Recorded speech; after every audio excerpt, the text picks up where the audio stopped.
Hello, Bethany Church. I'm looking forward to the day that we can meet together in person. You know, I learned something about an African country called Tanzania. It's the home of a plain that is the most fertile in the entire world. I come to understand that it's also home to a diverse, a number of plant species and animals. In fact, it's called the Serengeti.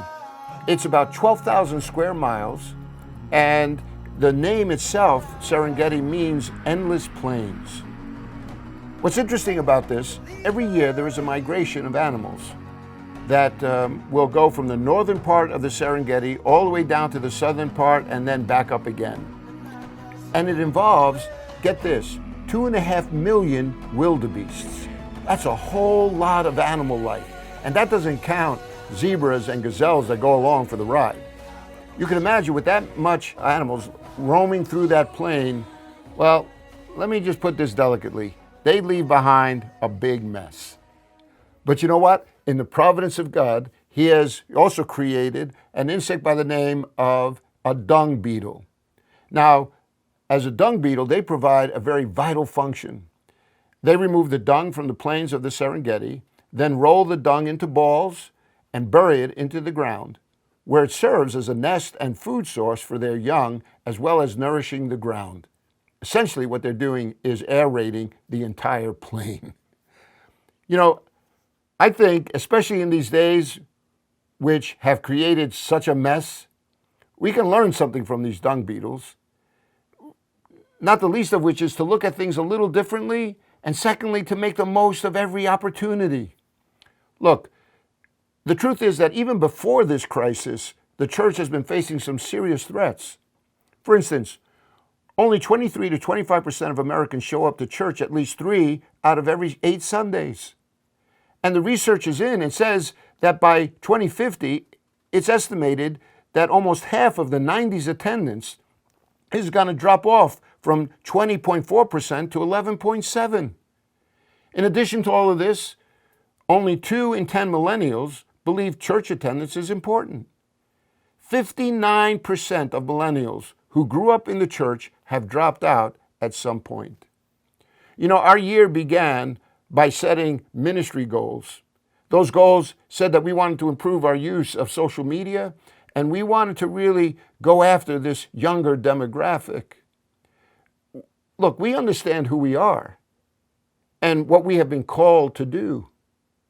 As a leadership team, we have core values that have not changed even in the midst of this storm, and I'm sure all of us really hold on to them.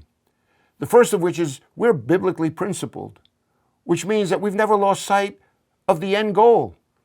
We are to love God and love neighbor by putting God's truth into practice.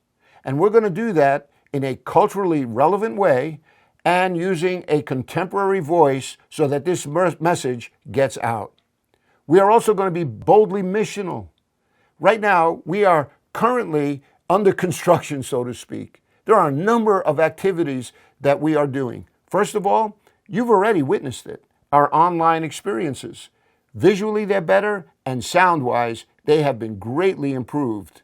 Not only that, but we are improving and providing online content for our entire family, kids, students, every pastor offering classes and Facebook Live events. In fact, I've even jumped on the bandwagon, and now I provide a story time for our kids Monday through Friday, to which I've received some photos like this one of a mom and a daughter watching the story time together, or a young man reading the storybook as I read it online.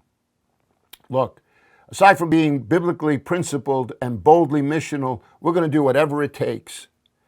We've procured the services of a consultant, pro bono, a gentleman calling us from Connecticut and saying that he'd love to come alongside and help to guide us through a rigorous process so that we might meet the challenges that are being placed before us. And the pastors and staff have taken him up on that, and we are now trying to really listen into God and formulate a plan so that we might execute it with boldness. We've also managed to negotiate some terms with a stellar company so that we would improve our database capabilities, so that we'd have better tools to make us more effective and productive in our service to God. We are completely overhauling our website at half the cost. Our website is the new front door for Bethany Church, improving the way we connect with those inside and outside the church. In addition to that, I want you to keep an eye open for a fresh look as we rebrand our online presence so that His mission is clear to all who interact with Bethany Church. Not only that, but we will be rolling out over the summer a church-based app that will simplify and enhance communication with everyone. Look, we want to also walk the talk. Jesus said, "By their fruit you will know them." During this crisis, our staff, ministry partners, pastors have been calling every single contact that we have to let them know that we are praying for them and that we want to be a source of encouragement to them. Look, whatever the mess, this much we know. We will take what we find, and with God's help, we will see it grow. God is good all the time.